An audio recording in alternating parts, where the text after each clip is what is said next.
9ই August 2024 অভিশপ্ত একটি দিন। হ্যাঁ, আজ আমি এই ঘটনা নিয়ে কিছু কথা বলবো। হ্যাঁ, জানি এইরকম ঘটনা প্রায় রোজই আমাদের দেশে কোথাও না কোথাও অলিতে গলিতে ঘটছে, আর সেটা কিন্তু ধামাচাপাও পড়ে যাচ্ছে, তার কোনো বিচার কিন্তু আমরা পাই না।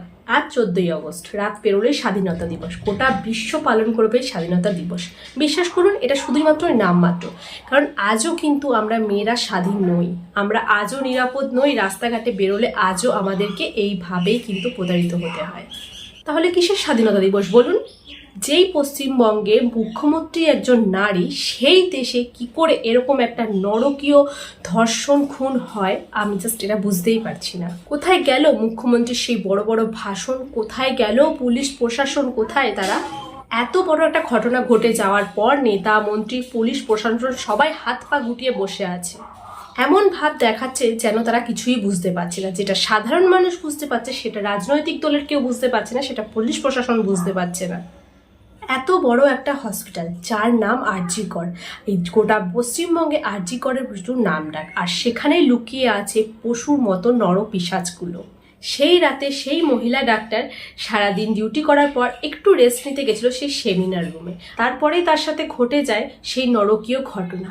মেয়েটি পারতো সেই রাত্রেবেলা ডিউটি আওয়ার্স শেষ হওয়ার পর সে বাড়ি যেতে, কিন্তু সে যায়নি। কেন? রাস্তাঘাটটা তার জন্য নিরাপদ নয়। সে ভেবেছিল আমার কর্মস্থলটা আমার জন্য নিরাপদ হতে পারে, কিন্তু রাস্তাঘাটটা নয়।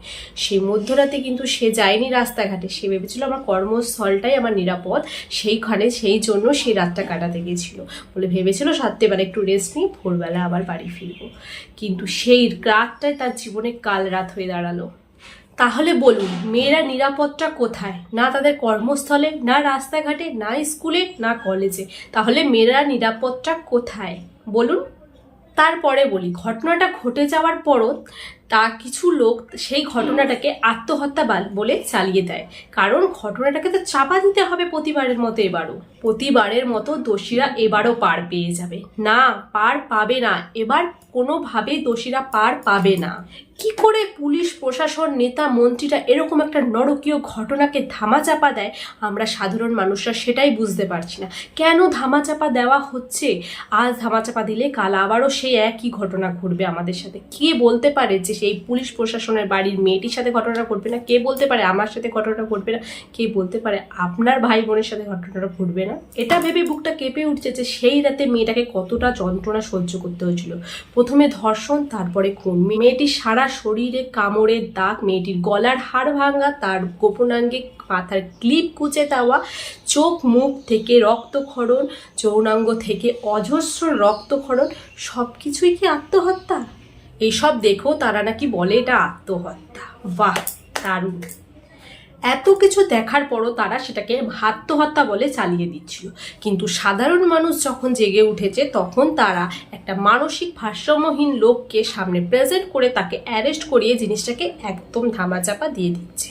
কারণ সেই লোকটা তো মানুষের পা চাটা মানুষ নয়, আমি বলবো রাজনৈতিক দলের কিছু নেতাদের পা চাটা লোক, যে কিনা শুধু চটি চাটে। সেই কারণে তাকে তারা অস্ত্র হিসাবে ব্যবহার করে নিজেরা সাইড কাটছে। সাধারণ মানুষ বুঝে গেছে যে এই রকম শরীরের অবস্থা দেখে যে এটা কোনো একার পক্ষে সম্ভব নয়, কিন্তু পুলিশ প্রশাসন মন্ত্রীদের মাথায় এটা ঢুকছে না যেটা একার পক্ষে সম্ভব নয়। আরে না না, এগুলো সব প্রমাণ লোপাটের চেষ্টা, কাউকে আড়াল করার চেষ্টা।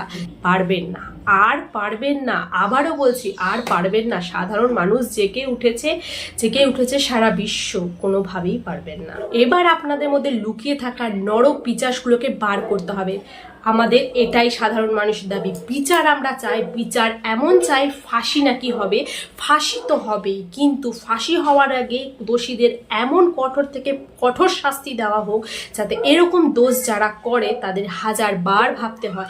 এরকম দোষ করার আগে, ভাববার আগে তাদের যাতে গা শিউরে ওঠে শাস্তির কথা মনে পড়ে।